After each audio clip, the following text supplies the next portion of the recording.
আমি আপনাদের সতর্ক করে দিচ্ছি। পরে বলবেন যে আমি সতর্ক করিনি, আমি আপনাদের সতর্ক করে দিচ্ছি। আপনারা যদি নিজেদের মধ্যে ভেদাভেদ ভুলে একসাথে কাজ না করতে পারেন, নিজেরা যদি কাদা ছোড়াছুড়ি করেন, মারামারি কাটাকাটি করেন, এই দেশ এবং জাতির স্বাধীনতা সার্বভৌমত্ব বিপন্ন হবে। আমি আজকে বলে দিলাম, নাইলে আপনারা বলবেন যে আমি আপনাদের সতর্ক করিনি। আমি সতর্ক করে দিচ্ছি আপনাদের। আমার অন্য কোনো আকাঙ্ক্ষা নাই, আমার একটাই আকাঙ্ক্ষা, দেশ এবং জাতিটাকে একটা সুন্দর জায়গায় রেখে ছুটি করা। I had enough. Was last 7-8 months I had enough. আমি চাই দেশ এবং জাতিকে একটা সুন্দর জায়গায় রেখে আমরা সেনানিবাসে ফেরত আসব। আরেকটা জরুরি বিষয় যেটা আমি ভাবলাম যে আপনাদের সাথে আমি শেয়ার করি। দেশের এই আইন শৃঙ্খলা পরিস্থিতি খারাপের পিছনে কিছু কারণ আছে। প্রথম কারণটা হচ্ছে যে আমরা নিজেরা হানাহানির মধ্যে ব্যস্ত, একজন আরেকজনের বিরুদ্ধে বিষোদ্গারে ব্যস্ত। এটা একটা চমৎকার সুযোগ অপরাধীদের জন্য। যেহেতু আমরা একটা অরাজক পরিস্থিতির মধ্যে বিরাজ করছি, তারা খুব ভালোভাবেই জানে যে এই সময়ে যদি এই সমস্ত অপরাধ করা যায় তাহলে এখান থেকে পরিত্রাণ পাওয়া সম্ভব। সেই কারণে এই অপরাধগুলো হচ্ছে। আমরা যদি সংগঠিত থাকি, একত্রিত থাকি, তাহলে অবশ্যই এটা সম্মিলিতভাবে মোকাবেলা করা সম্ভব হবে। Police, RAB, BGB, DGFI, NSI এগুলো দেশের জন্য অত্যন্ত গুরুত্বপূর্ণ কাজ করেছে অতীতে। খারাপ কাজের সাথে অসংখ্য ভালো কাজ করেছে। আজকে যে দেশের স্থিতিশীলতা, দেশটাকে যে এত বছর স্থিতিশীল রাখা হয়েছে, এটার কারণ হচ্ছে এই সশস্ত্র বাহিনীর বহু সেনা সদস্য, সিভিলিয়ান সবাই মিলে এই অর্গানাইজেশনগুলোকে, অসামরিক সামরিক সবাই মিলে এই অর্গানাইজেশনগুলোকে এফেক্টিভ রেখেছে। সেই জন্য আজকে সুন্দর, এতদিন ধরে আমরা একটা সুন্দর পরিবেশ পেয়েছি। এর মধ্যে যারা কাজ করেছে, যদি অপরাধ করে থাকে সেটা শাস্তি হবে, অবশ্যই শাস্তি হতে হবে, না হলে এই জিনিস আবার ঘটবে। আমরা সেটাকে বন্ধ করতে চাই চিরতরে, কিন্তু তার আগে মনে রাখতে হবে আমরা এমনভাবে কাজটা করব এই সমস্ত অর্গানাইজেশনগুলো যেন আন্ডারমাইন না হয়। আজকে পুলিশ সদস্য কাজ করছে না, একটা বিশাল বড় কারণ হচ্ছে অনেকের বিরুদ্ধে মামলা, অনেকে জেলে। RAB, BGB, DGFI, NSI panicked. বিভিন্ন দোষারোপ, খুন ইত্যাদি তদন্ত চলছে। অবশ্যই তদন্ত হবে, দোষীদের বিচারের আওতায় আনতে হবে। এমনভাবে কাজটা করতে হবে যেন এই অর্গানাইজেশনগুলো আন্ডারমাইন না হয়।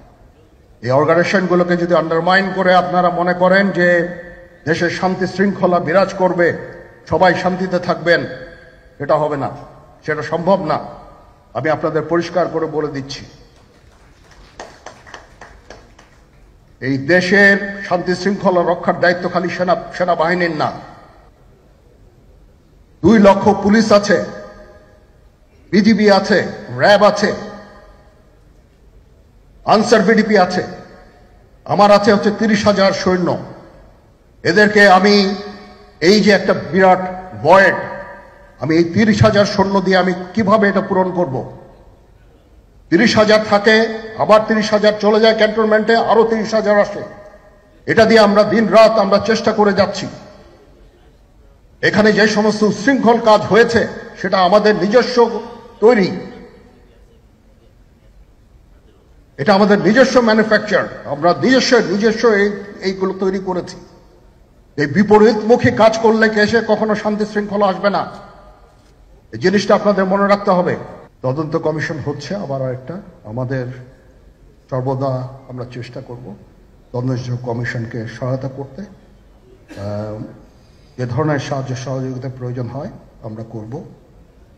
আমরা দেশে একটা ফ্রি ফেয়ার অ্যান্ড ইনক্লুসিভ একটা ইলেকশনের জন্য দিকে ধাবিত হচ্ছে এবং তার আগে যে সমস্ত সংস্কার করা প্রয়োজন অবশ্যই সরকার সেদিকে খেয়াল করবেন। আমি যতবারই ডক্টর ইউনূসের সাথে কথা বলেছি, he completely agrees with me. There should be free, fair and inclusive election, and that election should be within December or close to that. যেটা আমি এর প্রথমেই বলেছিলাম যে 18 মাসের মধ্যে একটা ইলেকশন। আমার মনে হয় যে সরকার সেদিকেই ধাবিত হচ্ছে। ডক্টর ইউনূস যথাসাধ্য চেষ্টা করে যাচ্ছেন এই দেশটাকে ইউনাইটেড রাখতে, কাজ করে যাচ্ছেন উনি। ওনাকে আমাদের সাহায্য করতে হবে, উনি যেন সফল হতে পারেন সেদিকে আমরা সবাই চেষ্টা করব। আমরা একসাথে ইনশাল্লাহ কাজ করে যাব। আসেন আমরা নিজেদের মধ্যে মারামারি কাটাকাটি না করে আমরা ইউনাইট আওয়ারসেলস, দেশ জাতি যেন একসাথে থাকতে পারি সেদিকে আমাদের কাজ করতে হবে। আমাদের মধ্যে মতের বিরোধ থাকতে পারে, চিন্তা চেতনার বিরোধ থাকতে পারে, কিন্তু দিন শেষে যেন আমরা সবাই দেশ এবং জাতির দিকে খেয়াল করে আমরা যেন এক থাকতে পারি। তাহলে এই দেশটা উন্নত হবে, এই দেশটা সঠিক পথে পরিচালিত হবে। না হলে আমরা আরো সমস্যার মধ্যে পড়তে যাব। বিশ্বাস করেন, we don't want to head, ওইদিকে আমরা যেতে চাই না।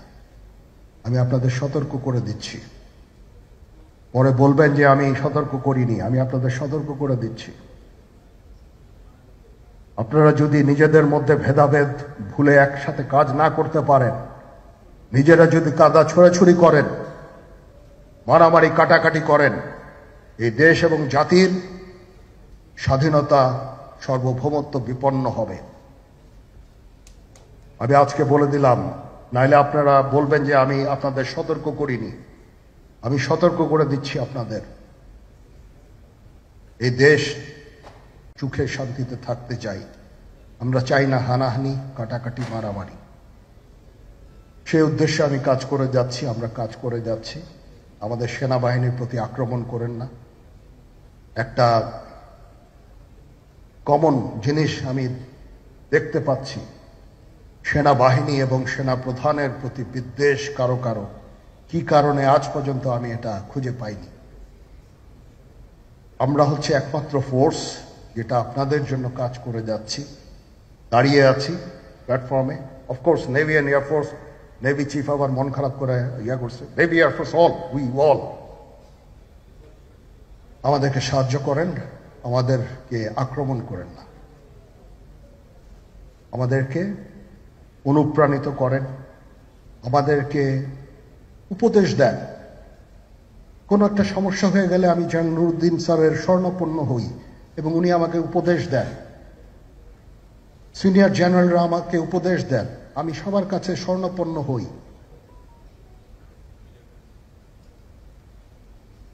আমাদের প্রতি আক্রমণ করেন না, উপদেশ দেন। আমরা অবশ্যই ভালো উপদেশ গ্রহণ করব। আমরা একসাথে থাকতে চাই এবং দেশ এবং জাতিকে এগিয়ে নিয়ে যেতে চাই।